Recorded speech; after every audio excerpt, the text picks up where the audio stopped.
Hello, my friend. The world of magic, filled with legends and ancient tales, is opening its gates once again. Tonight, in the Gryffindor dormitory by the crackling fireplace, I will share another story with my friends. Join us, for the magic is about to come alive. The dungeons of Hogwarts were quiet that night. The torches burned low, their flames whispering against the damp stone. Somewhere deep below, where most students never dared to wander, a single light flickered in the forgotten corridors beneath the Slytherin common room. Cassius Warrington held his wand high, its tip casting a pale glow on the carvings that crawled like serpents across the walls. He was tall and wiry, with sharp eyes that gleamed silver green in the dark, eyes that had learned to see what others ignored. The air smelled of age and secrets, and Cassius's heartbeat echoed in the silence. He had not meant to find this place. It began as a dare, something whispered between classes when boredom struck like a hex. A first year had claimed that the wall behind the old portrait of Lady Vespasia shifted if you spoke parcel tongue, the serpent's speech. Cassius didn't believe it, but when he tried, imitating the hissing syllables he'd once heard from Professor Snape's memory during an old occlumency lesson, the stones had moved. Now there was no portrait, no common room, only an archway leading downward into what felt like the bones of the castle itself. He whispered Lumos, and the light flared stronger. Beneath his boots, the floor was carved with a coiled serpent, its eyes two tiny emeralds that shimmered faintly as if awake. "What are you hiding down here, old founder?" Cassius murmured. He was not the sort of Slytherin who worshipped Salazar blindly. He respected cunning and ambition, but he had seen how those ideals twisted people, how they turned friends into rivals and rivals into ghosts. Yet even he could not resist the thrill of this discovery. Hogwarts was ancient, but this was something older. As he stepped further, the corridor widened into a chamber. Its walls were slick with greenish moss, and the ceiling arched high, studded with faint runes that glowed like dying stars. At the center stood an altar of black stone, its surface engraved with the same serpent sigil. Something rested upon it, a ring of silver and jade. Catching the light of his wand, he approached slowly. The air around the altar felt charged, as if holding its breath. He reached out, then froze. A voice echoed from the shadows behind him. "Touch that and you'll regret it." Cassius spun, wand raised. From the darkness emerged Ivy Mulciber, her green robes trailing like smoke. Her hair was dark as ink, her gaze cold and sharp. She had always been his equal, top of their year in defense against the dark arts. Quick with spells, quicker with insults. "How did you find me?" Cassius demanded. Ivy smirked. "You're not as quiet as you think, Warrington. And you left the portrait open. Amateur mistake." She stepped closer, her eyes flicking to the ring. "So it's true. The vow of green flame exists." Cassius frowned. "The what?" "You mean you came all this way without knowing?" she said softly. "Typical. Always chasing shadows without reading the history behind them." Her voice had that mocking tone he knew too well, but beneath it there was something else, a tremor of awe. She circled the altar slowly, tracing her fingers along the runes. "Salazar Slytherin forged a binding oath," she murmured. "A vow of allegiance so strong it burned with green fire when sworn. Those who took it were granted his power, his magic of serpents and secrets, but only if they proved worthy." Cassius's eyes narrowed. "And if they weren't?" Ivy met his gaze. They burned. The word hung in the air like smoke. Cassius looked again at the ring. The jade gleamed faintly, and for a moment he thought he saw green flame reflected in the silver. "So," he said carefully, "what happens if someone puts it on?" Ivy tilted her head. "You're welcome to find out." He studied her, sensing the challenge. Ivy was not afraid. At least she pretended not to be. But there was a flicker of tension in her voice that betrayed her. Cassius had seen it before, during duels when spells had gone too far. She was brave, yes, but she knew danger when she saw it. He looked back at the ring, tempted. The rational part of him said to leave it alone, to go back, to report it perhaps to a professor. But another part, a deeper, older voice, whispered that this was what it meant to be Slytherin, to take risks, to grasp power when it appeared. He reached out and picked up the ring. It was cold, impossibly cold. The instant his fingers touched the jade, it flared bright green. Ivy gasped, stepping back. The runes on the ceiling blazed to life, and the serpent carved on the floor began to move, its body rippling like liquid metal. Cassius stumbled as a voice filled the chamber, deep, ancient, and echoing with serpentine hiss. "Who wakes the flame of my vow?" The air quivered. Cassius dropped the ring, but it floated before him, spinning, the emerald light brightening until it seared his eyes. I didn't mean to... The heir who claims the flame must swear the vow. The voice continued, "Swear or be consumed." Cassius's heart pounded. The light pulsed, wrapping around him like a living fire. Ivy shouted his name, but her voice sounded far away. He saw the serpent's eyes flash, and then darkness swallowed everything. When Cassius awoke, he was lying on the cold stone floor. The chamber was dim again, the torchlight trembling weakly. The ring lay beside him, dull now, lifeless. But when he raised his hand, he saw the mark burned into his palm, a serpent coiled around a flame glowing faintly green. From the shadows, Ivy whispered, "What have you done, Warrington?" Cassius looked at his hand, his pulse still thundering. The mark pulsed once in answer, as if alive. "I think," he said quietly, "I've just made a promise." And far above them, deep within the stones of Hogwarts, something old stirred in its sleep. Cassius did not sleep that night. He sat on his bed in the Slytherin dormitory, the green lantern light rippling across the lake beyond the glass, his thoughts heavy and tangled. The serpent mark on his palm glowed faintly, even through his bandage. No spell or potion could remove it. He had tried everything he knew. The other boys in the dorm had gone to sleep hours ago, their snores filling the silence.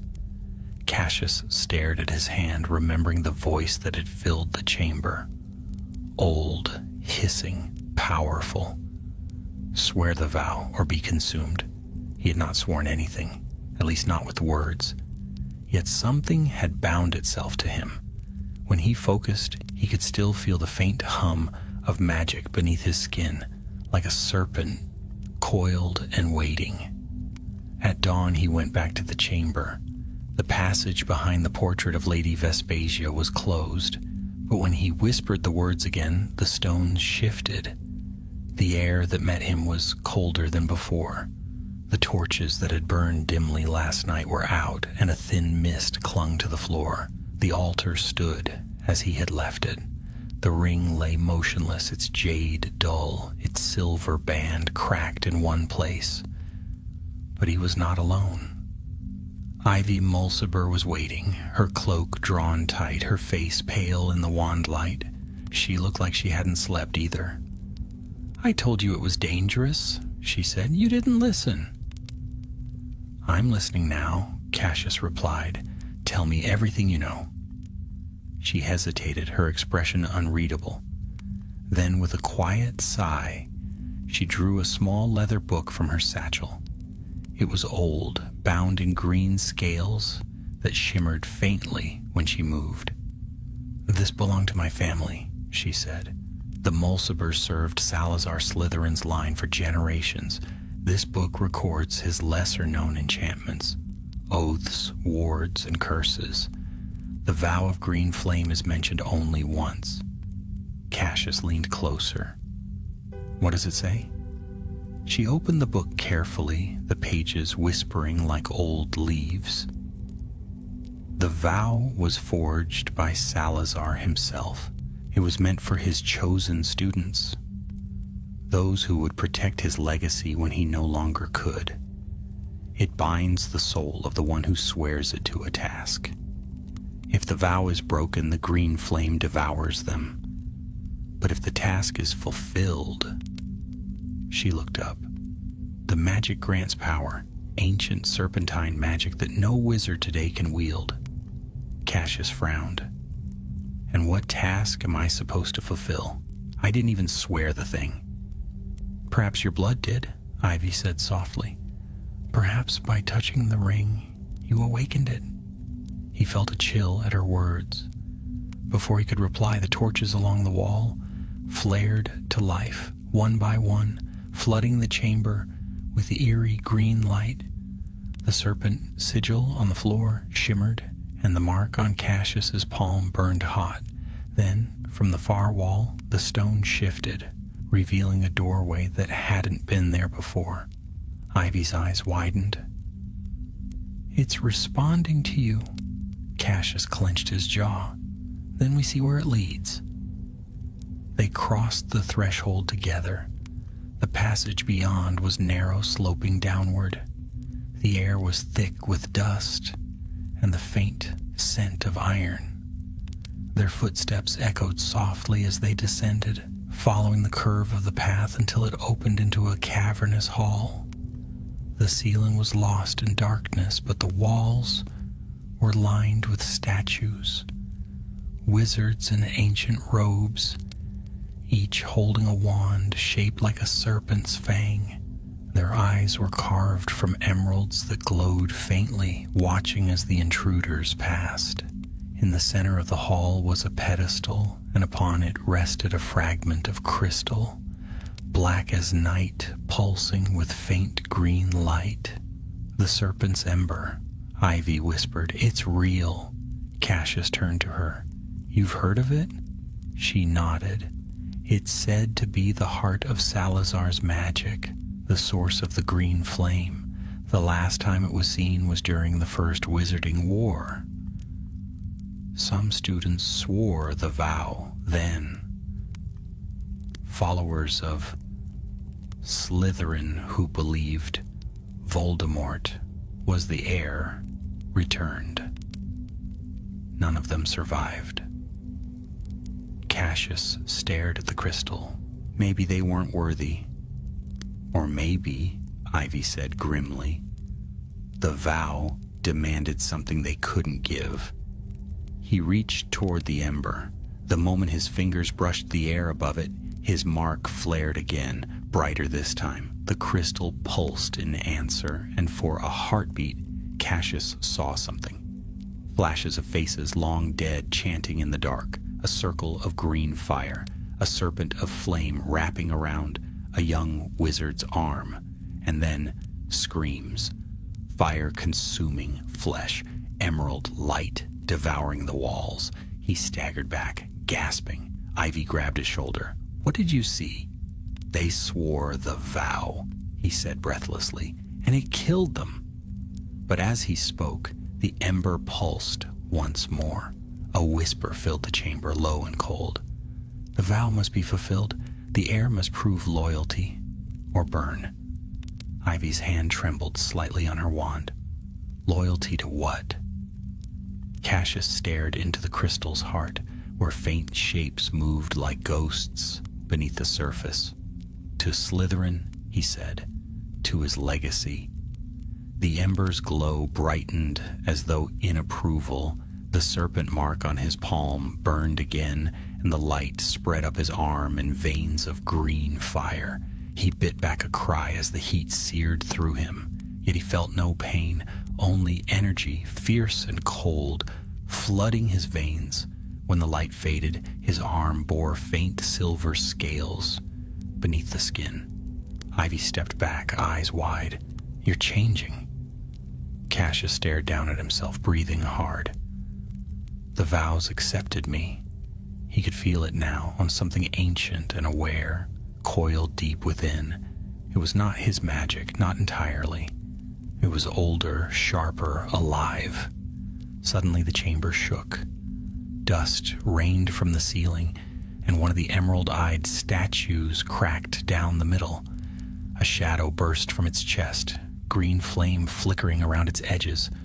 A ghostly serpent, its eyes burning with hunger. "The Guardian," Ivy whispered, "it's testing you." The serpent hissed, the sound echoing like thunder. Cassius raised his wand, but the creature was fast. It struck like lightning, its ethereal fangs sinking into his shoulder. Pain lanced through him, searing white-hot. He fell to one knee, gasping. The mark on his palm flared, answering the serpent's magic. Emerald fire burst from his hands, wild and uncontrolled. The serpent reeled back with a scream. Cassius, acting on instinct, thrust his wand forward. "Incendio serpentis," he shouted. A jet of green fire shot from his wand, striking the ghostly creature squarely. It shrieked, twisting, its form unraveling into sparks that scattered across the chamber before vanishing entirely. Silence fell. Cassius staggered to his feet, trembling. The serpent mark still glowed faintly, but the pain had faded.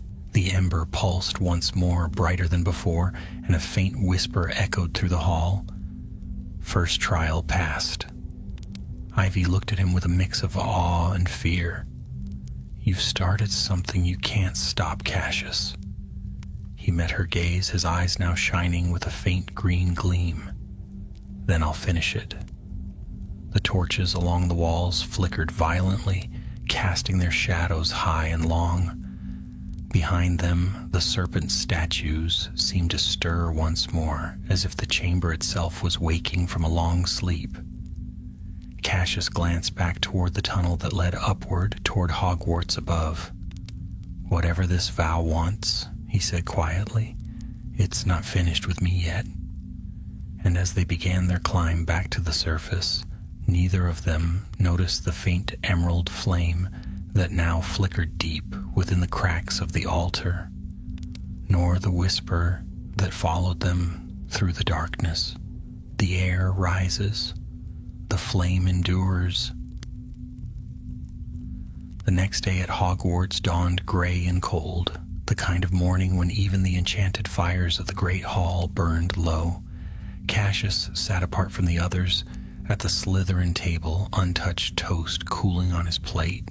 Around him, laughter and chatter filled the air, yet every sound seemed distant, muffled, as though he listened from beneath deep water.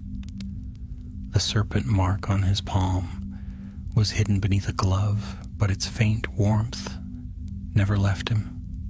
Each heartbeat echoed with a whisper he could not ignore. The vow must be fulfilled. Across the table, Ivy Mulciber pretended to study her potions notes, though her eyes flicked up often.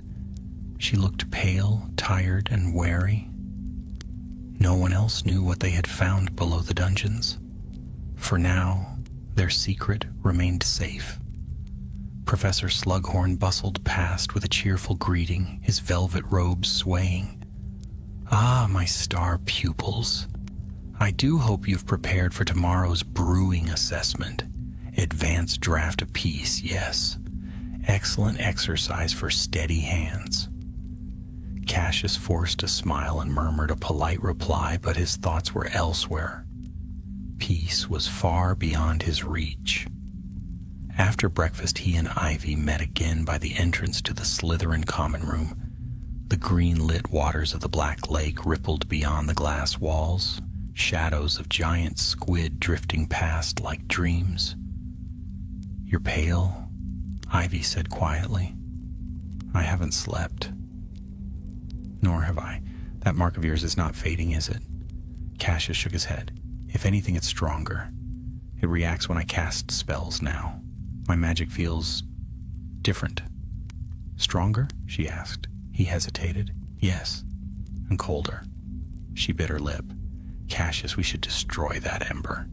Whatever it's awakened, it's dangerous." "Destroy it?" He gave a low, humorless laugh. "You saw what it did. It can't be destroyed. It's bound to the vow, and now so am I." Her eyes narrowed. "Then we find a way to sever it."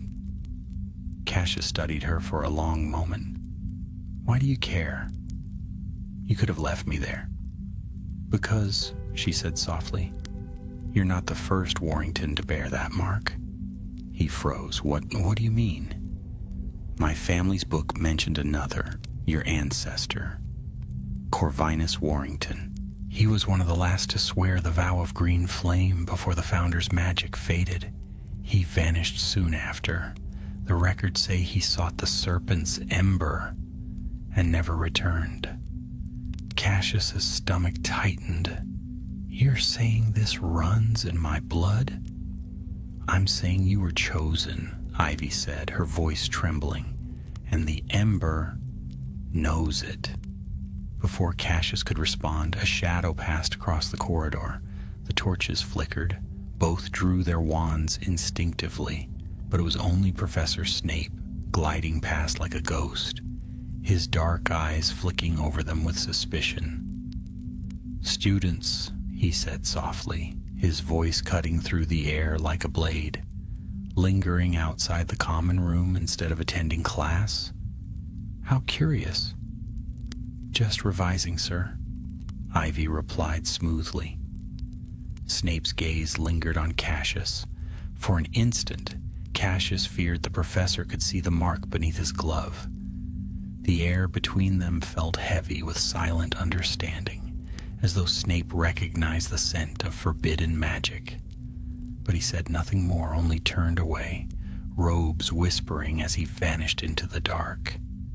Cassius exhaled slowly. He knows something. "Of course he does," Ivy said. "He always does. But he won't interfere unless we make him." That night, Cassius returned once more to the secret chamber, drawn by a force he couldn't resist. Ivy followed, though she protested every step. The stone door opened for him without a word, the runes flaring in welcome. The serpent's ember still pulsed upon its pedestal, brighter than before. Its light painted the walls in shifting emerald patterns, like fire reflected through water. As Cassius approached, the mark on his palm burned again, and the air grew heavy with whispers, too faint to understand, yet somehow urgent. "Fulfill the vow," Ivy's voice echoed in the chamber. "Cassius, wait, don't go nearer." He ignored her. The ember's glow called to him, tugging at his very blood. The serpent magic within him stirred in answer, rising like a tide. He reached out his hand. The crystal flared, and suddenly the world dissolved. He was no longer in the chamber, but standing in a vast, green-lit hall. The air shimmered with power, and before him stood a tall man in ancient robes of deep emerald. His hair was silver, his eyes sharp and knowing. A serpent coiled around his staff. "Salazar," Cassius whispered. The man inclined his head slightly, though his expression was unreadable. "So the blood endures, my house still lives." His voice was calm, deep as the roots of the castle itself. "You have awakened the flame."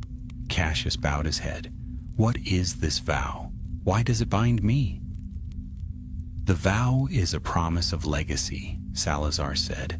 "When I foresaw the decay of our kind, I bound my magic to those who would preserve it.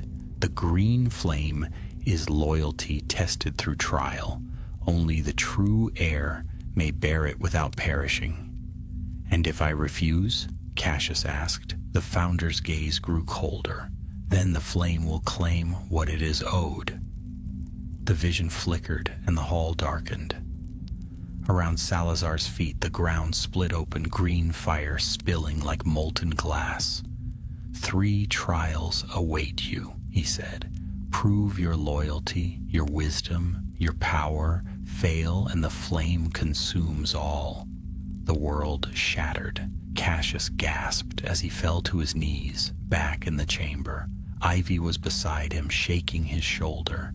Cassius, you disappeared for nearly an hour. He looked at her, eyes blazing with new light.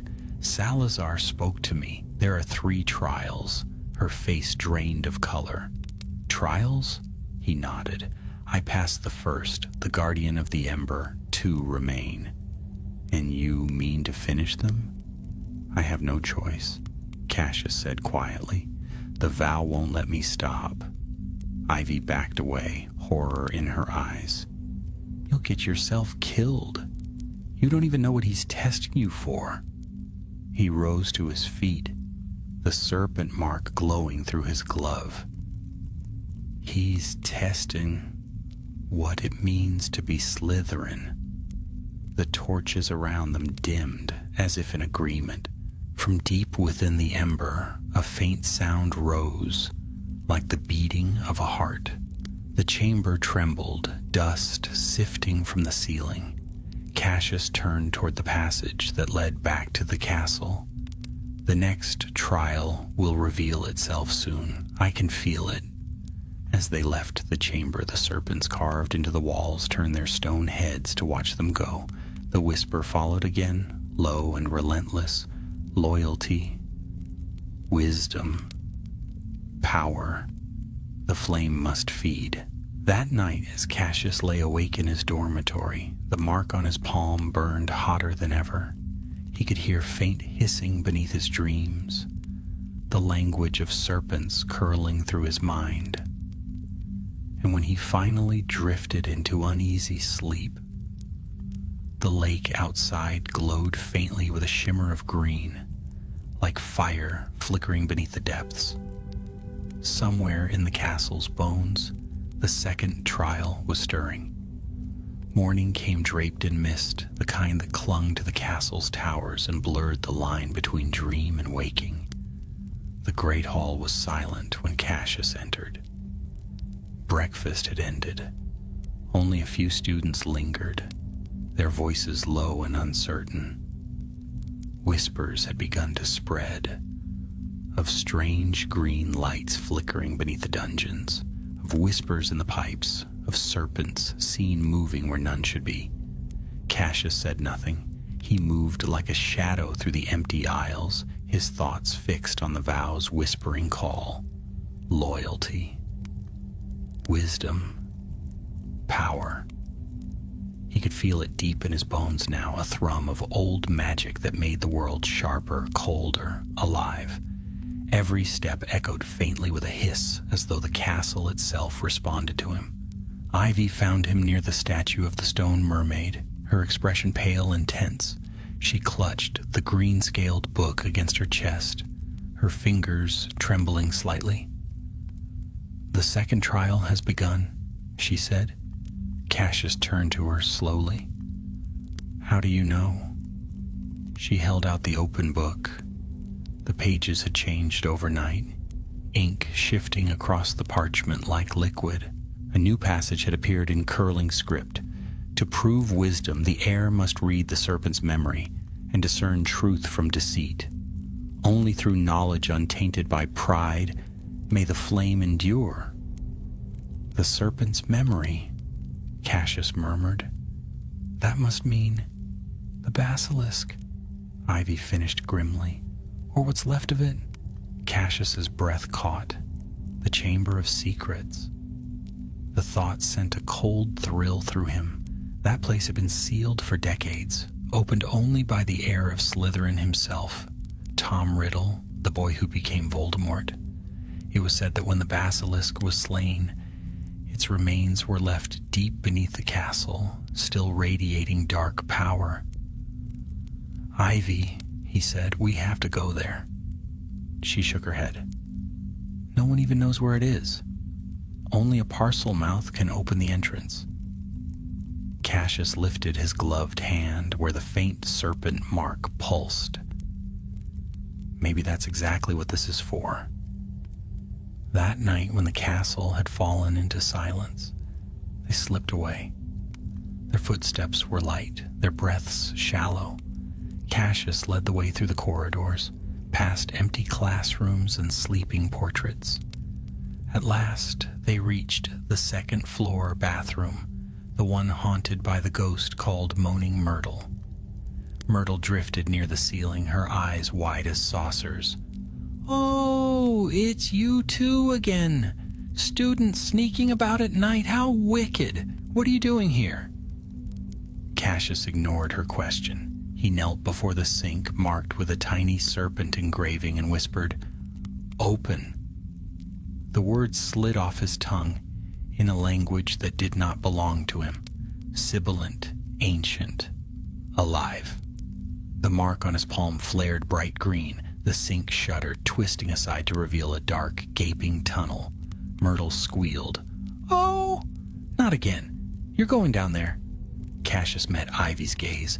"Stay behind me." They descended. The pipe was steep, slick with damp stone. They slid for what felt like an eternity, before tumbling out into a cavern so vast it swallowed the light of their wands. The stench of decay hung heavy in the air. Bones crunched beneath their boots. When Cassius raised his wand, the beam illuminated an enormous rib cage, curving across the ground like the frame of some ancient shipwreck. The basilisk's skull loomed nearby, fangs like daggers, empty eye sockets dark and deep. Even dead, the creature exuded power. Ivy's voice was a whisper. "We shouldn't be here." Cassius moved forward, drawn as if by invisible threads. The serpent mark burned hotter with every step. The bones around them began to hum softly, faint green light seeping from their cracks. At the skull's base, something glimmered, a small shard of ivory, etched with runes that pulsed in time with his heartbeat. "The serpent's memory," Cassius breathed. He knelt and touched it. The world tilted. Suddenly, he was standing not in the chamber, but in a shadowed hall lined with torches of emerald flame. Before him slithered the great basilisk, its scales gleaming like whetstone, its eyes veiled but knowing. Around it stood figures, students in Slytherin robes, their faces pale with devotion. At their head was a boy with black hair and eyes that burned like coals. Tom Riddle. "Loyalty," Riddle said, his voice echoing through the vision. "Slytherin's gift is not to those who serve blindly, but to those who choose cunning over obedience. Wisdom is power tempered by restraint." He turned toward Cassius, though Cassius knew Riddle could not see him. Yet the boy's gaze met his, piercing. "And what will you choose? Heir of another age? The truth or the lie that comfort offers?" The basilisk hissed and the vision shattered. Cassius fell backward, gasping, the shard of ivory still warm in his hand. Ivy caught his arm. "What happened?" "I saw him," Cassius said. "Riddle. He spoke of loyalty and deceit. But I think it was a warning." The shard in his hand pulsed once, and green light flared from the bones around them. The basilisk's skull began to move, not to life, but to motion. The bones shifted, rearranging, forming a circle of ivory and light around them. Within it, runes burned into the stone floor. The whisper filled the cavern again, cold and relentless. "Choose truth or lie. Only one shall free you." The ground split open, revealing two paths, one glowing silver, one burning green. Ivy gripped his arm. "Don't! It's a trick!" Cassius hesitated, the mark searing his palm. "It's a test." He closed his eyes and stepped onto the silver path. Instantly, the light surged around him.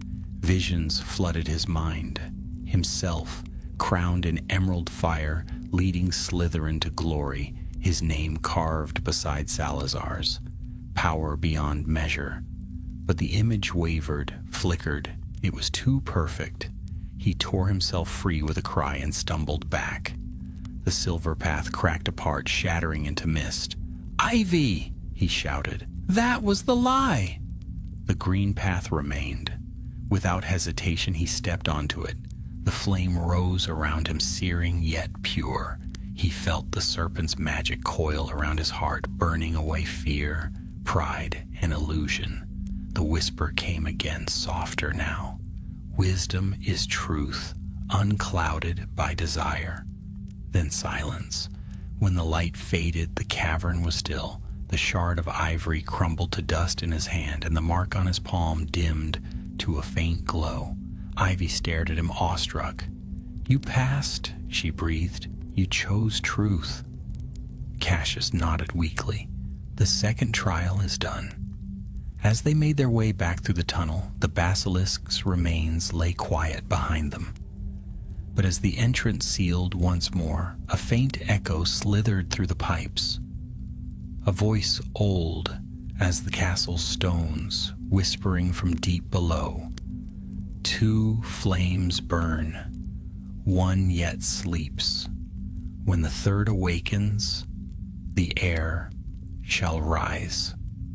Cassius looked back once, his eyes reflecting green fire. "Then I'll be ready." And far beneath the castle, unseen and waiting, the last spark of the serpent's ember glowed brighter, as though the flame itself had begun to breathe.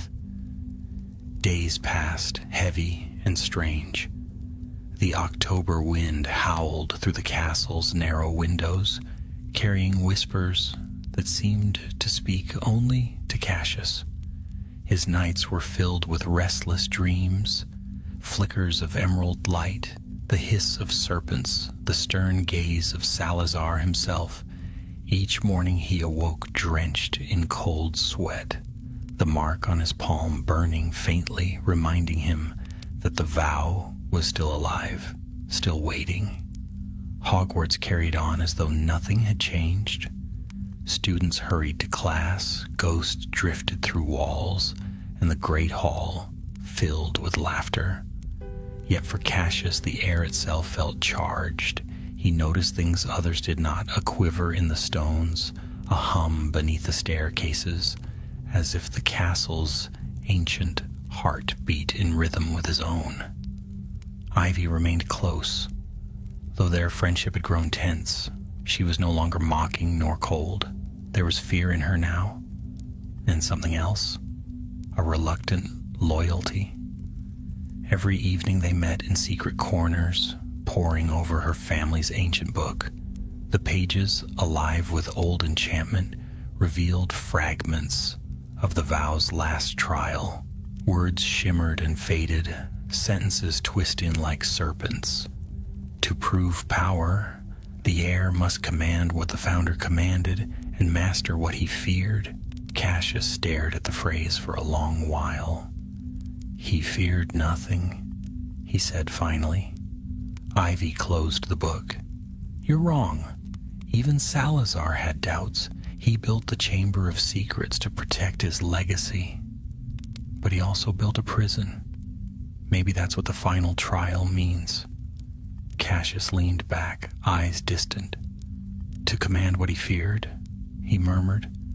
"Then the last trial lies where his fear was buried." "The ember," Ivy said softly. He nodded. "We have to go back." That night, as the castle slept under the weight of storm clouds, they descended once more through the hidden archway. The serpentine corridor opened as if it had been expecting them. The torches along the walls sprang to life, burning green. When they reached the chamber, it looked different. The altar was gone. In its place, the stone floor had cracked apart, revealing a spiral stairway leading deeper into the earth. Cassius felt the mark on his palm flare with heat. "The final trial begins," he said quietly. Ivy hesitated at the stair's edge. "Cassius, before we go." He turned to her. "If this kills you," she said, "I'll destroy the ember. I'll see that it never binds another soul again." He met her eyes. "If I fail, it won't matter. The flame will find someone else." They descended together.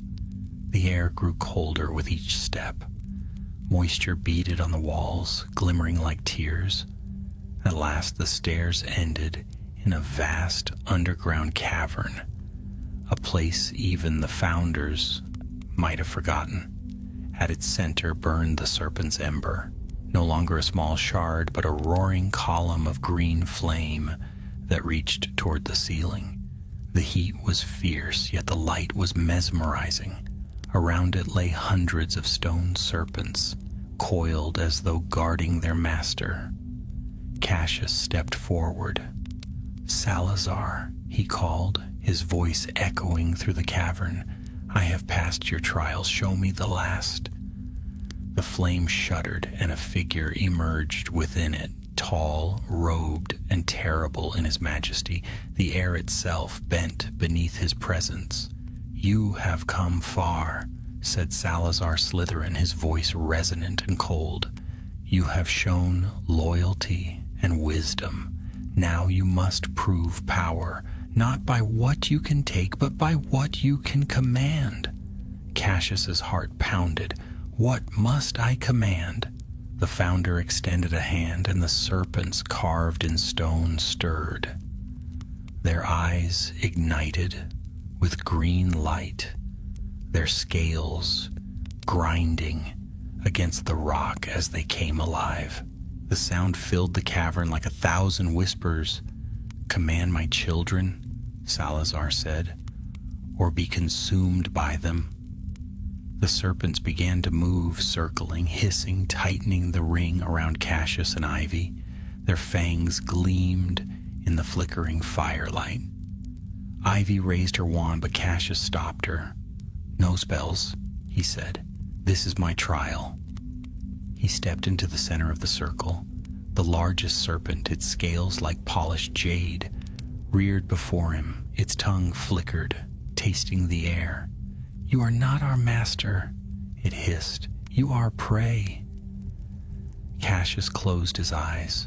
The mark on his palm burned hotter and hotter until it felt like molten metal beneath his skin. He let the pain guide him, let it draw the ancient language to his lips. "Sathkra vel Sithra, I am the heir of flame and blood," he hissed in Parcel tongue. The serpents froze. The green fire dimmed to a low, trembling glow. "I command by right of vow," he continued, his voice steady now. "You will obey me." The largest serpent lowered its head, and the others followed. The cavern fell silent except for the slow hiss of flame. Salazar's figure stepped closer, his eyes gleaming. "You wield power, yet power alone is not enough. What will you do with it, heir of Slytherin's name?" Cassius looked into the heart of the flame. Within it he saw visions, armies kneeling, banners of green and silver raised high, the world reshaped by cunning and fear. But beyond that, he saw Ivy, watching him with wary hope. He saw the castle above, its students sleeping in peace, unaware of the shadows beneath their feet. He turned back to Salazar. "I will not rule by fear," he said quietly. "That is not loyalty. That is chains." The founder's expression flickered, surprise, then something like pride. "Then you have learned what I never could," he said. The green flame roared higher, engulfing the cavern. The serpents turned to stone once more. The mark on Cassius's hand blazed with unbearable light, then vanished entirely, leaving his palm unmarked, his skin whole.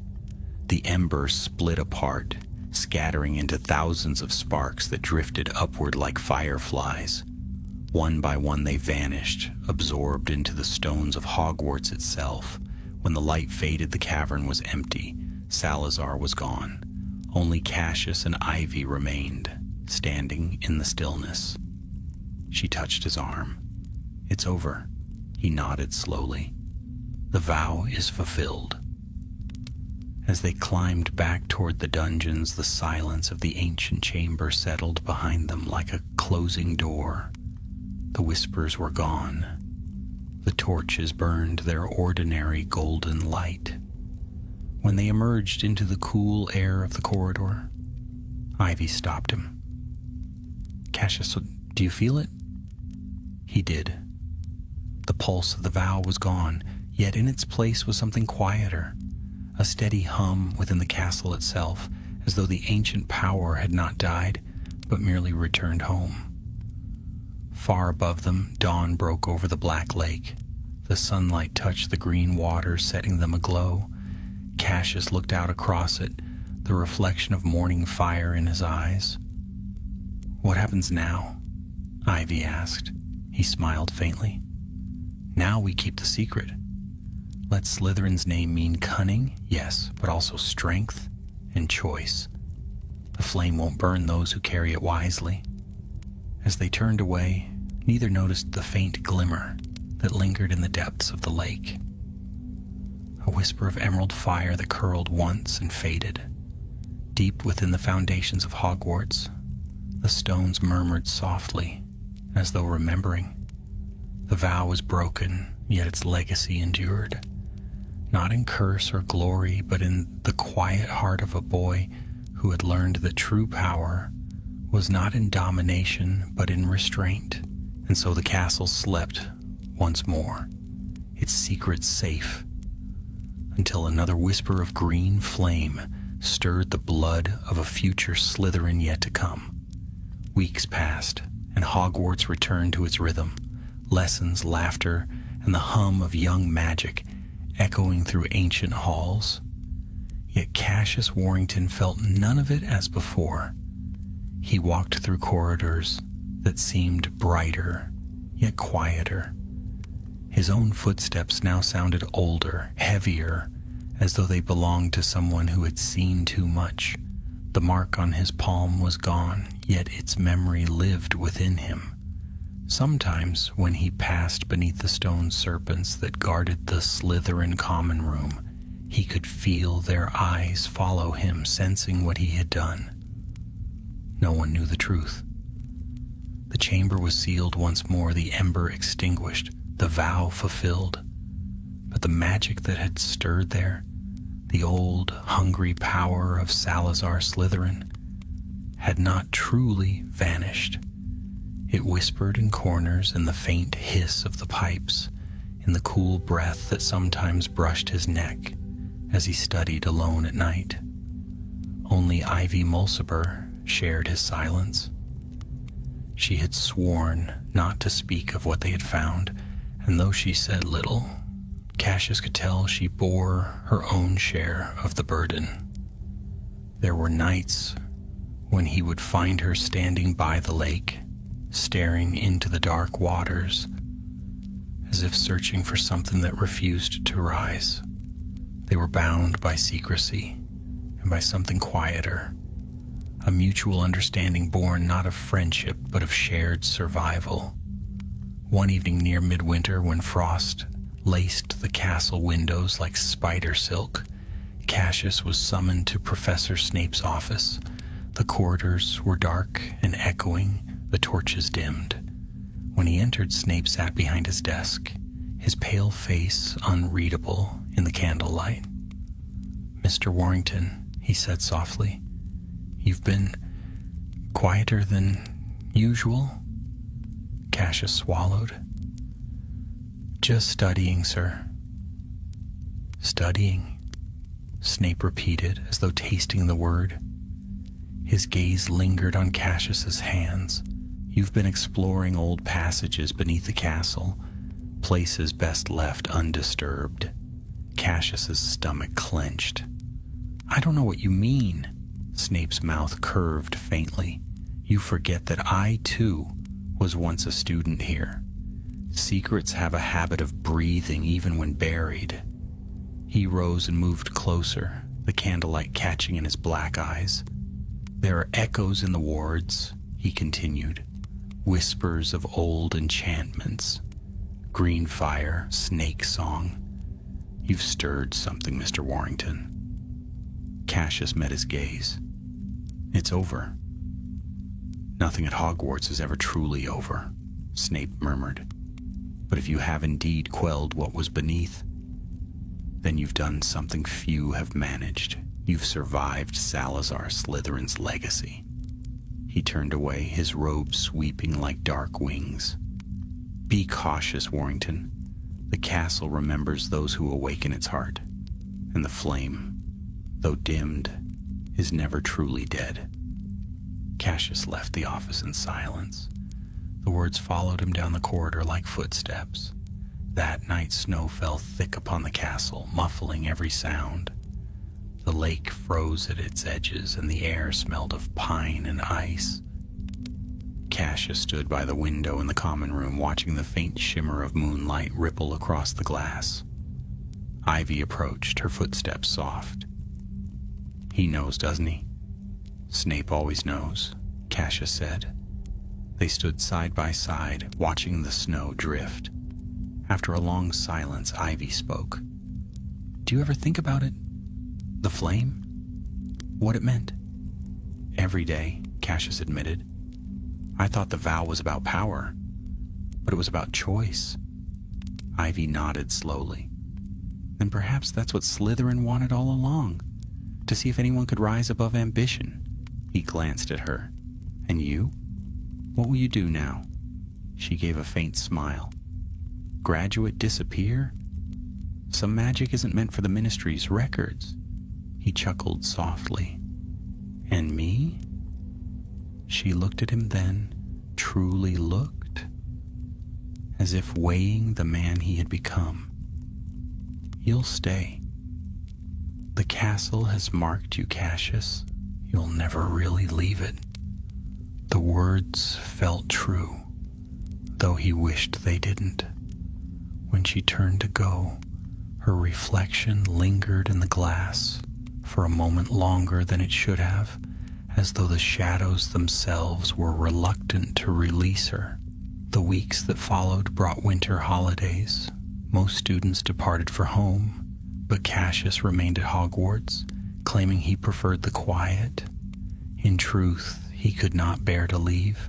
The castle had become something alive to him, not merely stone and spell, but a being with memory, thought, and will. At night he walked the empty halls, his footsteps echoing like faint music. The torches burned green at his passing, though none lit them. He would pause by the great doors to the dungeons, listening to the distant whisper of water beneath the foundations, and sometimes, only sometimes, he would hear a voice. Not words, but a murmur of approval. One evening near the turning of the year, he found himself in the chamber again, or what remained of it. The stairway had collapsed, and the air was thick with dust. Yet when he raised his wand, the faint trace of emerald fire stirred upon the walls, painting the runes in light. He whispered, "It's finished." And from the shadows, a voice answered, low, calm, ancient. "Nothing ends, heir of the flame. It merely sleeps." Cassius's hand trembled, but he did not flee. "Then let it sleep," he said. "Let it dream quietly." The fire dimmed, the voice faded. For the first time in months, Cassius felt peace, not the cold stillness of fear, but something deeper, steadier. The vow had burned through him and left him cleansed like metal tempered in fire. When spring came, Hogwarts bloomed again. The lake thawed, and the corridors filled with the sound of laughter. Cassius walked among them, not as the boy who had once sought power, but as someone older, watchful. He still wore the green of his house, but it meant something different now. The students spoke of him in whispers, the quiet Slytherin with eyes that seemed to hold secrets.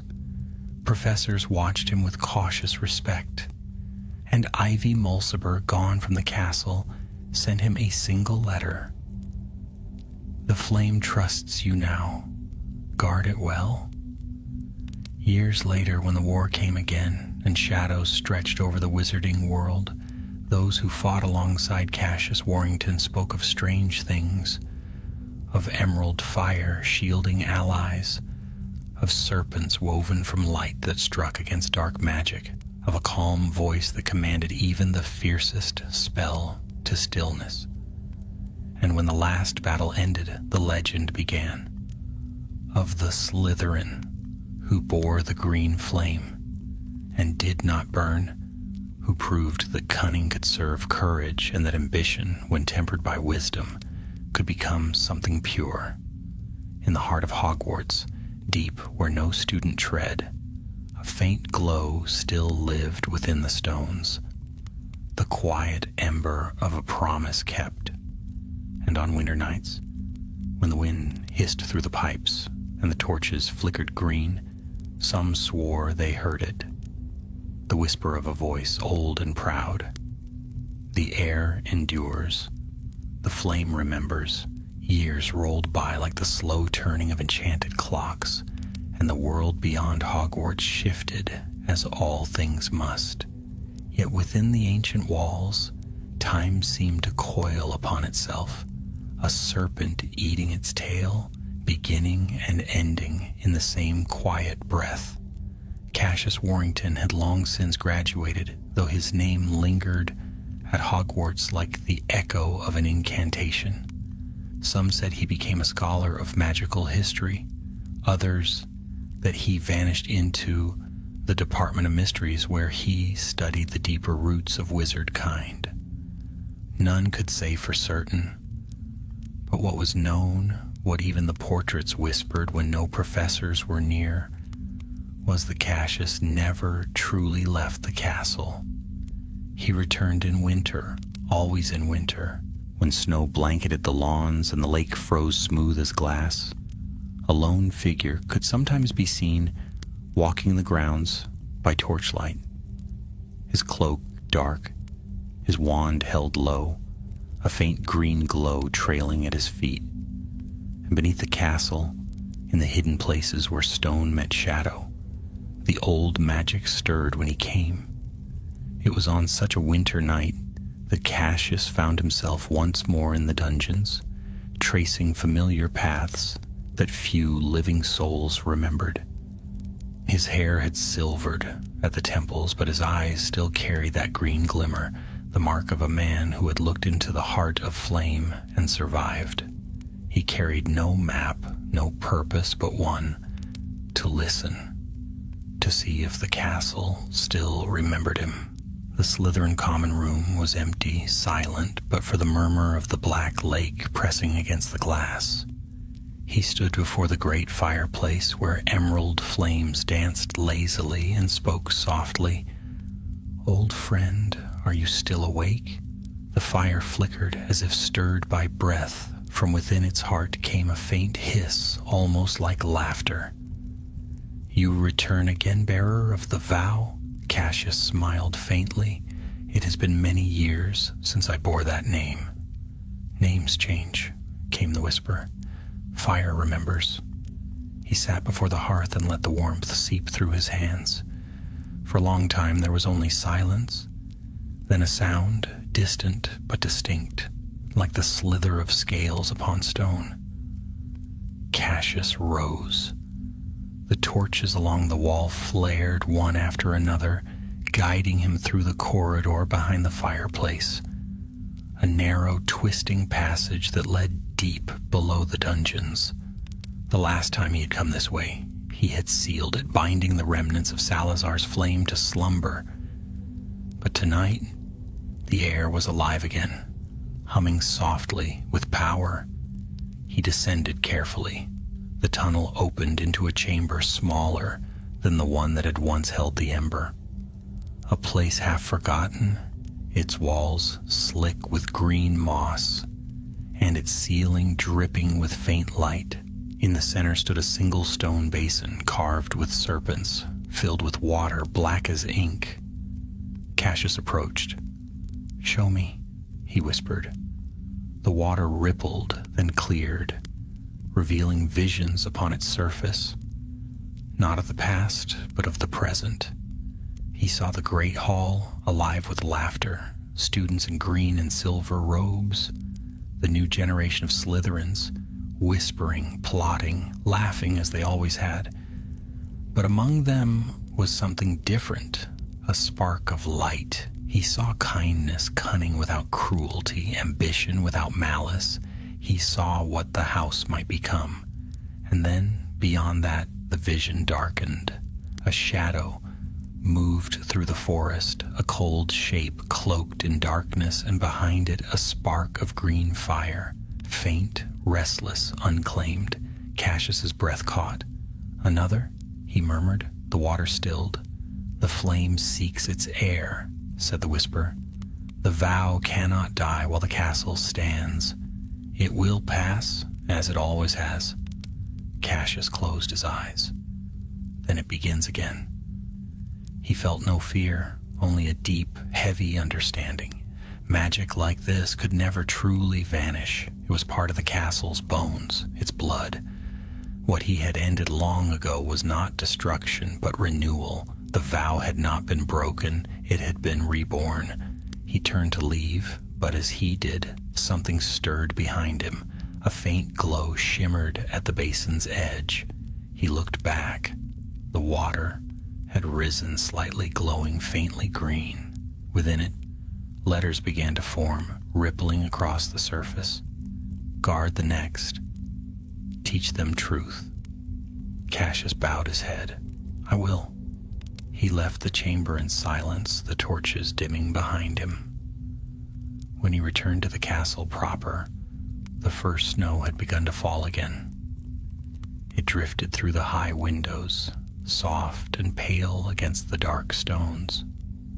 For the rest of that winter, Cassius lingered at Hogwarts, walking the corridors as though listening for a familiar voice. He watched the students come and go, clever, ambitious, reckless. Among them he saw one boy in particular, a first year with bright, curious eyes and a serpent-shaped clasp on his cloak.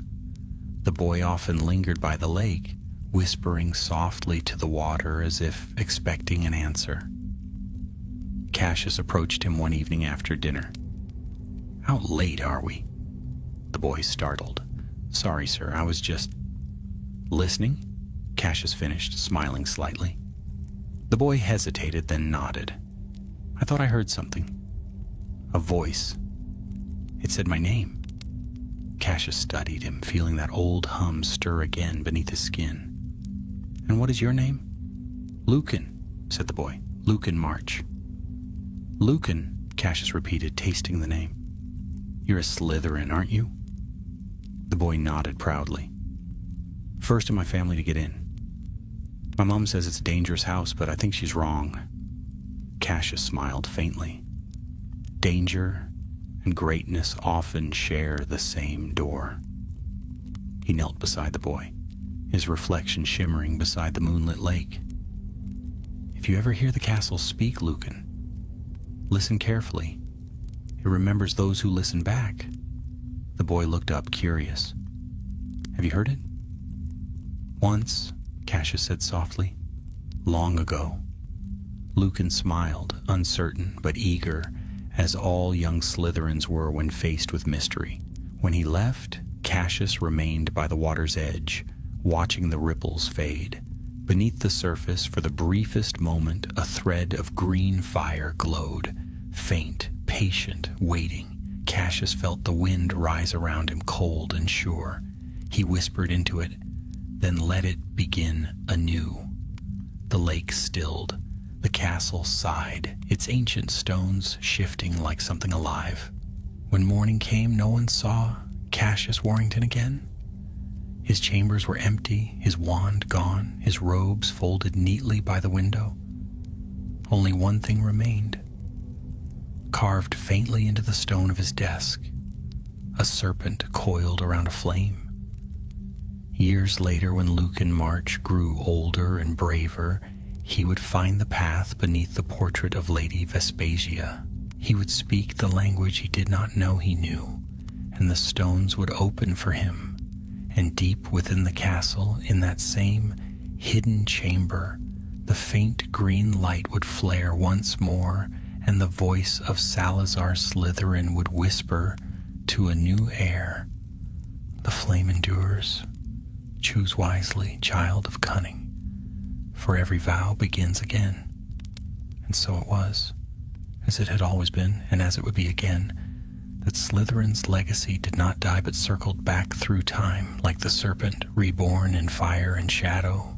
Snow thickened over the grounds of Hogwarts as another winter bled into the world beyond its walls. The castle seemed half dreaming, its towers veiled in silver frost, its great windows glowing with the gold of unseen fires. To those who lived within, the air felt quieter, as though the ancient stones listened to something stirring far beneath them. And in truth, something was. Years had passed since Cassius Warrington had vanished into legend, but Slytherin House remembered his name.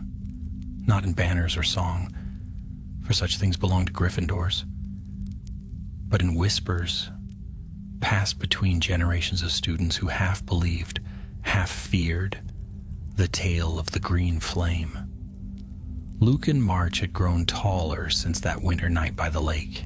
His black hair fell into his eyes, and though he laughed easily, there was always something restless behind his smile. He was clever, too clever at times, and his professors often complained that he seemed to know things that were never taught.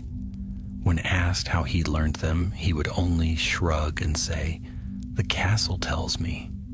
His classmates mocked him for it, calling him the listener. Yet when a hidden stair appeared in the dungeons one morning, and when Lucan was the one to find it, exactly where no stair should have been, the laughter faded. That night when the castle slept, Lucan stood again before the portrait of Lady Vespasia. Her painted eyes watched him coolly. "You've been here before," she said in her silken voice. He nodded. "I think so." "Then speak," she whispered. Lucan hesitated, unsure how he knew the words that rose to his lips, but when he spoke, they came in a soft hiss, the sound of a snake sliding through grass. The portrait shuddered, the wall behind it splitting like a mouth opening wide. Green light spilled forth. Lucan took a breath and stepped inside. The tunnel smelled of damp stone and time. Torches flared to life at his passing, their flames flickering emerald. He walked carefully, heart pounding, until the path opened into a chamber vast and silent, its ceiling lost in darkness, its walls carved with serpents that coiled endlessly upon themselves. At the chamber's center stood a figure of stone, a wizard cloaked and hooded, one hand raised in warning, the other resting upon the hilt of a wand carved in the likeness of a serpent. Beneath his feet, the floor bore an inscription half worn away. "The vow sleeps, awaiting voice and choice." Lucan approached. "Voice and choice," he murmured. "Mine?" The air stirred. A faint whisper rose, curling around him like smoke. "The air returns. Speak the vow, child of flame." The words chilled him, yet something deep inside urged him on. He placed his hand upon the stone pedestal before the statue. The surface was cold as ice, yet a pulse thrummed beneath it. a heartbeat not his own. And then the world rippled. He stood in a vision of green fire and shadow. The chamber was whole again, alive with the hum of ancient power. A man stepped from the flame, not young, not old, his eyes pale and sharp as blades. Cassius Warrington. Lucan gasped, "You're real." Cassius smiled faintly, though his form shimmered like smoke. "Real enough. The castle remembers, and so do I. You found the door, as I knew someone would." Lucan stared at him. "Why me?" "Because the vow endures," Cassius said. "The flame cannot be destroyed, only passed on. You carry the same hunger I once did. To know, to see, beyond the words in books. That is Slytherin's gift and his curse." Lucan stepped closer. "Is it true? The vow, what it does?" Cassius's gaze darkened. "It binds your soul to purpose. It will test your loyalty, your wisdom, your power. It offers greatness, but it demands truth." The chamber trembled softly. The statue's eyes began to glow. "If you take it, you cannot unmake it," Cassius said. "Once the flame accepts you, it will burn in your blood until your last breath." Lucan swallowed hard. "And if I refuse?" "Then you walk away, and the castle sleeps again until another comes." Lucan looked down at his hand upon the stone. The warmth beneath his skin pulsed stronger now, as though something beneath the surface recognized him. All his life he had felt apart from others. Cleverer, yes, but lonelier too, drawn toward things unseen. And now here it was, a choice carved in stone. He raised his eyes. "I'll take it." Cassius nodded once. "Then speak the words." Lucan hesitated, then repeated softly, "I vow by the flame and by the serpent. I vow to seek truth over pride, cunning over cruelty, and wisdom over power. I vow to guard what was hidden and learn what was forgotten." As he spoke, the statue blazed with green fire. The mark of the serpent flared to life on his palm, searing and bright. Lucan bit back a cry as the light burned through him, coiling around his heart. The flame rose higher, roaring like a living thing. Cassius stepped forward, his voice barely audible above the storm. "Remember this, Lucan. The flame is not a weapon, it is a mirror. What you are, it becomes." Then he was gone. Lucan fell to his knees as the fire dimmed. The mark upon his hand glowed faintly, a serpent encircling a flickering ember. The chamber fell silent once more. He rose slowly, breathing hard. Everything around him was still, but the castle felt different. The stones pulsed faintly beneath his boots, alive again.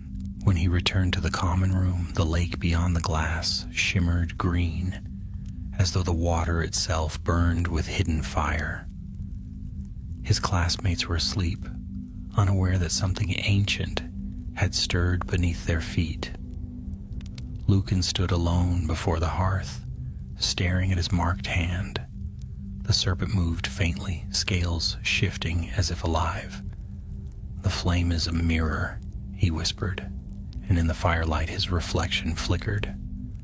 For an instant, not his own, but that of Cassius Warrington, watching with calm, knowing eyes.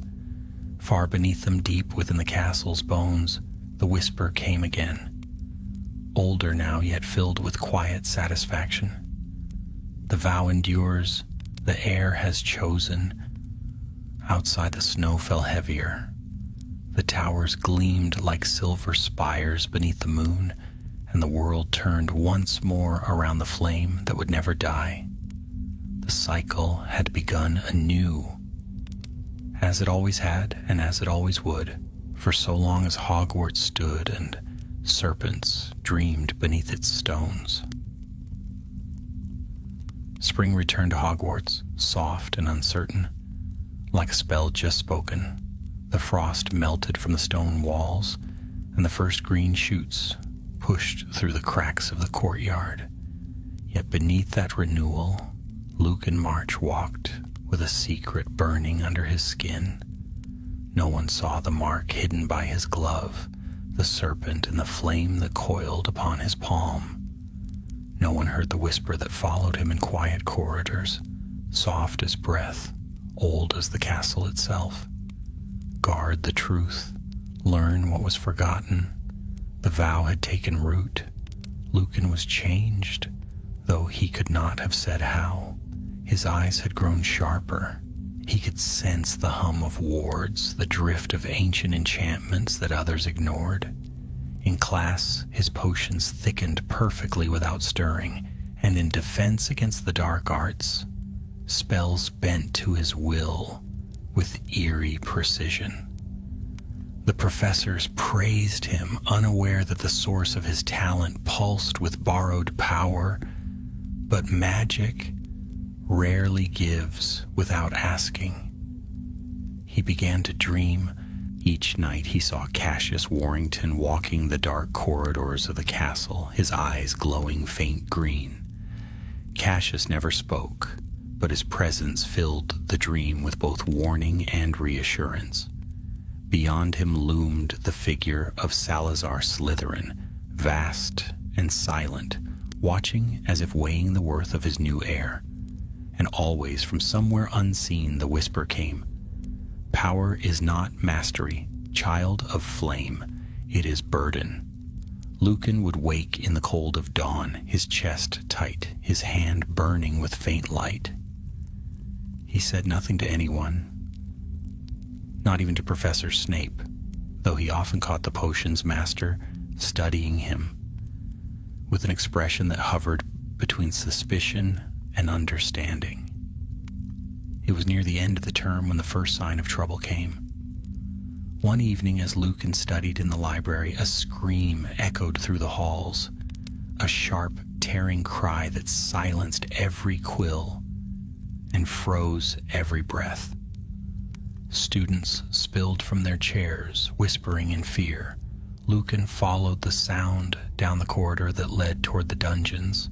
There, near the entrance to the Slytherin common room, stood a girl, pale, trembling, her eyes wide with terror. On the wall behind her, words had appeared, scrawled in wet green flame. "The flame seeks balance." Professor Snape arrived moments later, his robes billowing like a storm. "Who did this?" he demanded. The students stammered, but no one answered. Snape waved his wand. The fire vanished, leaving the stones untouched. But his dark eyes lingered on Lucan, unreadable. That night Lucan dreamed again. This time the flame filled the chamber where he had taken the vow. Cassius stood beside it, his hand raised in warning. "You've awakened more than you know," Cassius said. His voice was heavy, carrying the echo of ages. "The flame was never meant to be bound. It hungers for balance, and balance demands its opposite." Lucan frowned. "What opposite?" "The dark beneath the light. The serpent's shadow," Cassius said. "When I ended my vow, I caged it within the castle's heart. You've set it free." The chamber shook. The flame flickered violently.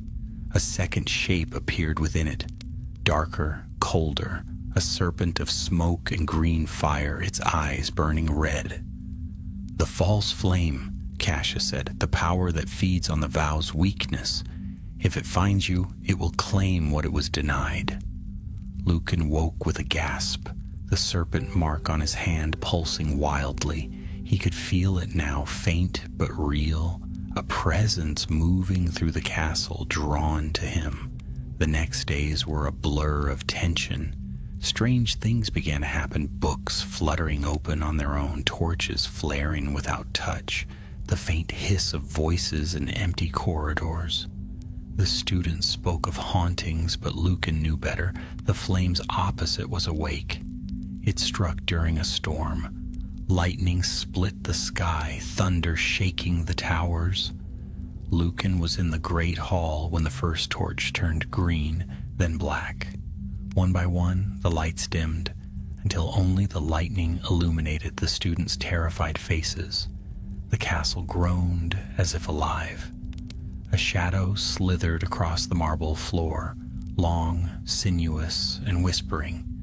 It coiled up the nearest pillar, eyes blazing crimson. "The flame's air," it hissed, "at last." Lucan stood, wand drawn, heart pounding. "What are you?" The shadow laughed, a low, rattling sound. "I am what the vow denied, the hunger that your founder feared. I am the unbound flame." The air grew heavy, thick with heat. The serpent reared, its fangs glinting. Students screamed, scattering, but Lucan stood his ground. He felt Cassius's words echo through him. "Power is not mastery. It is burden." He raised his wand. "I am the heir of balance," he said. "You will not feed on me." The serpent lunged. Green fire met black in a blinding clash that shook the hall. The walls trembled. The enchanted ceiling cracked open, showing only storm and fire. Lucan's magic surged, wild and furious, but the shadow's strength was immense. It wrapped around him, hissing, trying to crush the breath from his lungs. "Yield," it whispered. "You cannot contain me." Lucan gasped, falling to his knees. The serpent mark flared brighter, burning his skin. In his mind, Cassius's voice spoke again. "A mirror, Lucan. The flame is a mirror. What you are, it becomes." He looked up at the serpent, eyes blazing. "Then see me," he said through clenched teeth. He thrust his hand forward. Emerald fire burst from his palm, not of rage, but of resolve. The light spread through the serpent's body, turning blackness to glass, shadow to smoke. The creature shrieked once and shattered into 1,000 sparks. Silence fell. The green fire faded, leaving only the soft glow of the torches. The students huddled together, staring at him in stunned awe. Snape appeared from the darkness, his expression unreadable. Lucan sank to the floor, breathless. The mark on his hand had gone cold. When he looked down, the serpent and flame were gone. Only a faint scar remained. "The vow is complete," he whispered. Snape's eyes flicked to the scorched marble, then to Lucan. For a long moment, neither spoke. Then the professor said softly, "It seems Slytherin's lessons have not been forgotten." Lucan managed a faint smile. "No, sir. They never are." In the weeks that followed, Hogwarts healed. The whispers faded. The walls no longer trembled. Yet in quiet moments, Lucan could still feel the hum of the ancient magic beneath his feet. Not menacing now, but watchful, patient, alive. Sometimes, at night, when the moonlight fell through the lake's green waters, he would see a faint shimmer far below, like the flicker of a sleeping ember, and he would whisper, "Rest now, the flame endures." For he knew, as Cassius had known before him, that Hogwarts itself was a living thing, and in its heart, Slytherin's legacy burned still, waiting for the next name, the next voice, the next choice, because no vow, once spoken in the green flame, ever truly died.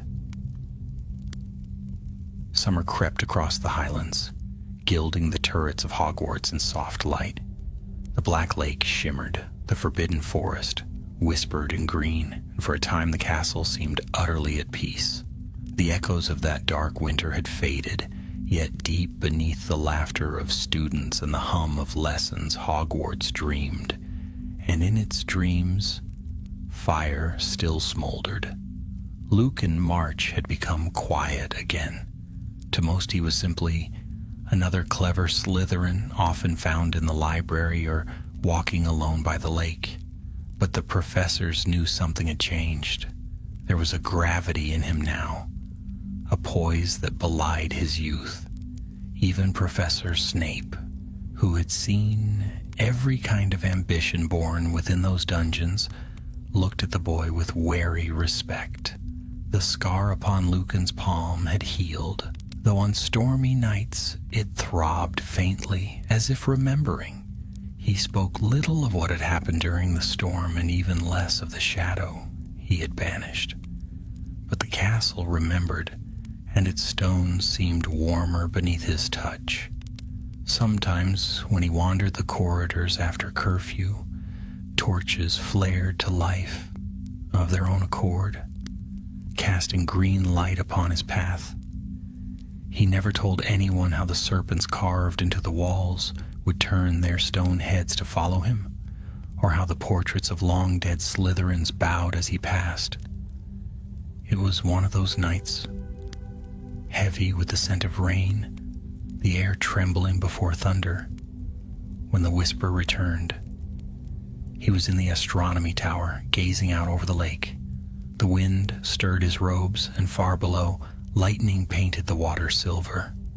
Then came the voice, soft and cold as the deep earth. The flame sleeps, but all things the sleep dream, and dreams must be guarded. Lucan turned sharply, but no one stood there. "Cassius," he said. The whisper came again, fainter now. "The vow was never yours alone." He waited, but the voice faded. The next morning, the news spread through the school. The forbidden forest had burned in the night. A section of the outer wood, blackened and smoking, still glowed faintly green. Hagrid swore he'd seen fire with a mind of its own, curling through the trees like a living creature. Lucan's blood went cold. He left breakfast without a word and ran toward the forest, ignoring the calls behind him. The professors had cordoned off the edge, but he slipped past unseen, the serpent's cunning in his step. The air was thick with ash and silence. Fallen leaves smoldered faintly, the ground slick with dew. And there, amid the ruin, something moved, a flicker of emerald light winding between the trees. Lucan drew his wand. "Show yourself." The light coalesced, taking form, not human, not serpent, but something between, a shape of flame and shadow, its eyes empty hollows, burning green. "Air," it hissed, its voice the crackle of fire through dry wood. "You carry the burden unfinished." Lucan steadied his breath. "I ended it. The vow is complete." The figure drifted closer. "Ended?" "No, you silenced it. You quenched the fire, but the ashes still breathe. You are its keeper now." "What do you want from me?" The figure raised its hand, or what passed for one. A spark leapt from its palm, flaring against the trunk of a nearby oak. Instantly runes ignited upon the bark. Serpents coiled around flames, the same sigil once burned into Cassius Warrington's skin. Lucan stared. The vow's mark. "Every generation the flame chooses one," said the apparition. "You are not its master, only its guardian. When your time ends, another shall come." "Then what am I to do?" Lucan demanded. "What purpose does it serve?" The figure's eyes flickered. "To remember, to protect, to balance." Thunder cracked overhead, shaking the trees. The apparition began to fade. "Wait!" Lucan cried. "Tell me who are you?" The voice was almost gone, lost in the wind. "I am what remains of the first fire, and what you may yet become." And then it vanished, leaving only a faint ring of green flame that hissed once and died. Lucan stood alone in the clearing, his heart pounding. The storm broke fully above him, rain hissing against the scorched earth. He felt the scar on his hand burn again, faint but sharp. Not pain, but warning. That night he returned to the castle drenched and silent. He went straight to the Slytherin common room, where the torches flickered uneasily as he entered. At the far end, the great window looked out into the depths of the lake. For a long moment he stared into that darkness, searching. And there, deep beneath the surface, a glimmer stirred, faint as the heartbeat of the world, the green flame alive once more. Lucan raised his hand to the glass. "If I am the guardian," he whispered, "then let me guard you well." The light pulsed in answer. He turned and left, climbing the spiral stairs toward the upper floors. His mind raced. If the vow was eternal, if it truly passed from one Slytherin to another, then its power was not merely legacy, it was destiny, and destiny, he knew, could be shaped. In the days that followed, Lucan studied the oldest books in the library, poring over the languages of founders and forgotten runes. He found records of the Vinculum Serpentinum, the serpent's bond, said to have been woven by Salazar himself to tie his will to the future. The texts were fragmentary, but one passage caught his eye.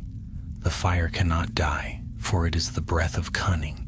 It moves from mind to mind, carrying memory, waiting for the one who sees not glory, but truth." He traced the words with his finger, his thoughts heavy.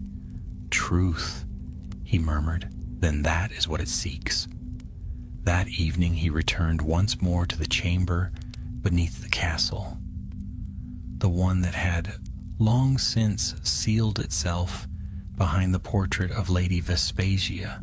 The stones opened for him as easily as if they had been waiting. Inside, all was as before, the serpent carvings, the empty basin, the silence. Yet when Lucan stepped forward, the torches lit of their own accord, casting long shadows on the walls. He spoke into the stillness. "Cassius, are you here?" A voice answered, distant and low. "Always." Cassius appeared from the dark, pale and calm as ever. "You have seen the forest?" Lucan nodded. "The flame is restless, it wants something." Cassius studied him. "It wants to live, but you must guide it, shape it, as I could not. The vow is not curse nor blessing. It is a promise that Slytherin's name shall never be only ambition, but also wisdom." Lucan bowed his head. "Then I will keep it." Cassius smiled faintly, the light of the torches flickering through him. "Then the flame is safe." As his image faded, the basin before Lucan began to glow. Within its black water shimmered a single spark, steady and green. He reached out, and when his hand touched the surface, the light sank into his skin. Warm, not burning this time, but calm, steady. When he looked up, the walls of the chamber gleamed as though alive. The serpents carved in stone bowed their heads, their eyes closing in peace. Lucan whispered, "Rest now. I'll carry it." The torches dimmed. The door sealed once more. Outside, the storm had passed and dawn was breaking. The sky a pale, clean gold over the lake. The castle breathed again, its ancient magic settling like a great creature folding its wings. And deep below, where the earth met the roots of the mountains, a single flame burned quietly, not in hunger nor in wrath, but in watchful patience. The vow of the green flame lived, waiting for its next whisper, its next keeper, its next story to begin. Autumn returned once more to Hogwarts. The castle stood proud beneath skies streaked with cloud and gold, its towers burning amber in the setting sun. The years had passed softly, yet for Lucan March they had carved deep roots. A secret lineage carried not by blood but by flame. He had grown into a man, quiet and steady, with a gaze that held both patience and depth. He was no longer a student, but a scholar now, teaching the youngest Slytherins the history of magic, a subject he spoke of with reverence, as if each tale he told was a memory, whispered directly by the stones themselves. Few at Hogwarts remembered the storm of his youth, or the night when the green flame burned through the Great Hall. To the new generation, Lucan was simply Professor March, composed, thoughtful, and strange in his way. His eyes were a peculiar shade of green, bright and old all at once, and when he spoke of the founders, his voice carried a hush that drew every ear. But beneath that calm, the flame still stirred. It never truly slept. On the eve of the school's 1000th year, when celebrations filled the halls and students danced beneath floating candles, Lucan slipped away from the revelry. He walked alone down into the dungeons, where the torches burned lower and the air was cool and still. His steps led him unbidden toward the ancient passage that hid behind Lady Vespasia's portrait, the one that opened only for the chosen. She awaited him, her painted eyes gleaming faintly. "It has been long, Professor March," she said. "Do you come to wake it again?" Lucan smiled. Not to wake, to listen. He spoke the old words, the language of serpents that hissed through the air like rain upon stone. The walls stirred, the portrait shuddered aside, and the ancient stairway revealed itself. He descended slowly, torch in hand. The flame trembled with every breath of the deep air, throwing shadows that moved like living things across the walls. At last, he reached the chamber. The basin still stood in the center, its black surface gleaming faintly. The serpents carved around it were cracked with age, yet their eyes shone as though time had never touched them. Lucan set the torch aside. "I've kept the vow," he said quietly. "The balance holds. The house has changed." His words echoed. For a moment, there was only silence. Then a soft voice, low, deep, older than memory, spoke from the shadows. "So it endures. You have done well, heir of the flame."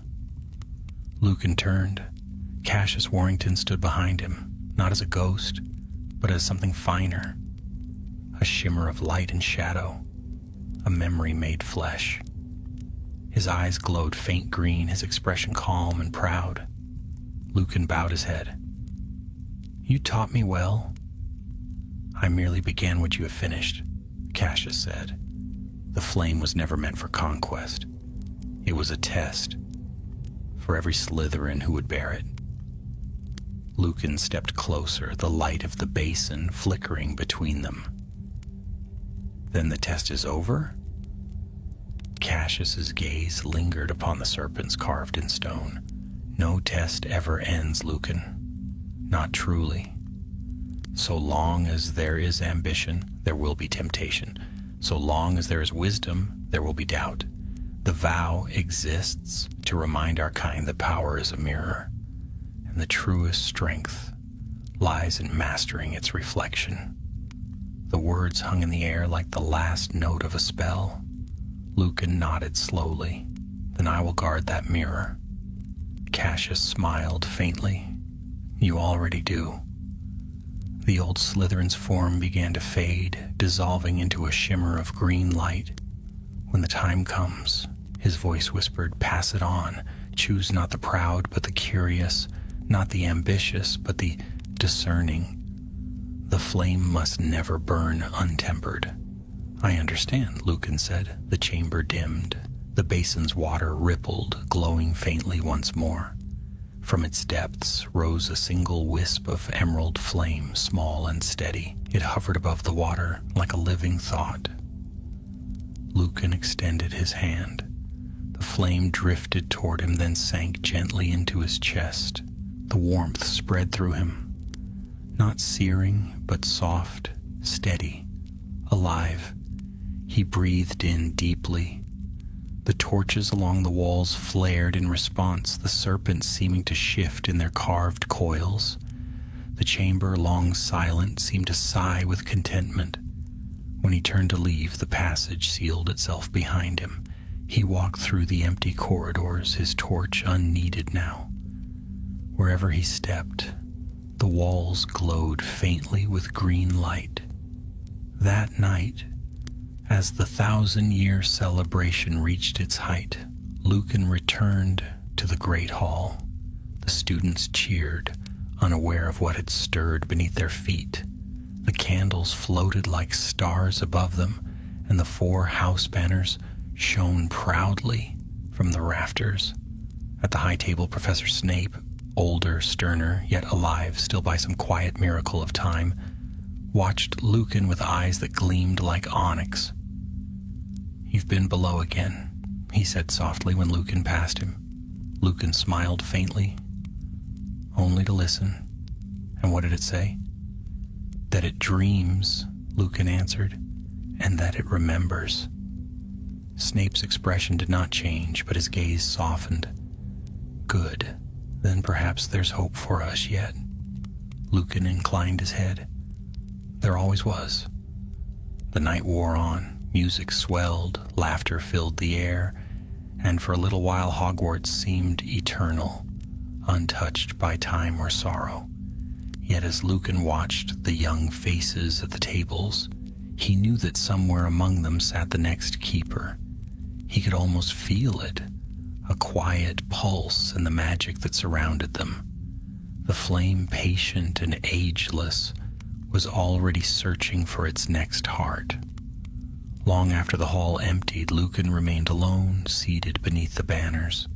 He looked toward the great windows, where the moonlight spilled in silver streaks. The lake shimmered beyond, calm and green, its depths reflecting faint flickers of light. He rose and whispered, "Sleep, old flame, sleep well." Outside, the wind shifted through the towers, carrying with it a sound like distant laughter, or perhaps the sigh of serpents dreaming. And somewhere deep beneath the castle, in the place where stone and magic met, the last spark of the green flame glowed faintly, like a heartbeat in the earth. It did not hunger now. It waited. It remembered the vow, the courage of those who had kept it, and the promise that it would never again fall into shadow. The flame had learned wisdom. It had found peace. And in its quiet, it dreamed of the day, years, perhaps centuries hence, when another child of cunning and curiosity would find the secret door behind Lady Vespasia's portrait, speak the words of serpents, and awaken it once more. For that was the nature of all great magic. Not to end, but to endure, to pass like breath from one generation to the next, ever testing, ever teaching, ever alive. Thus the green flame slept, and the legend of Slytherin, the vow of serpents and fire, passed into myth once again, waiting in the deep heart of Hogwarts for the one who would someday dare to listen.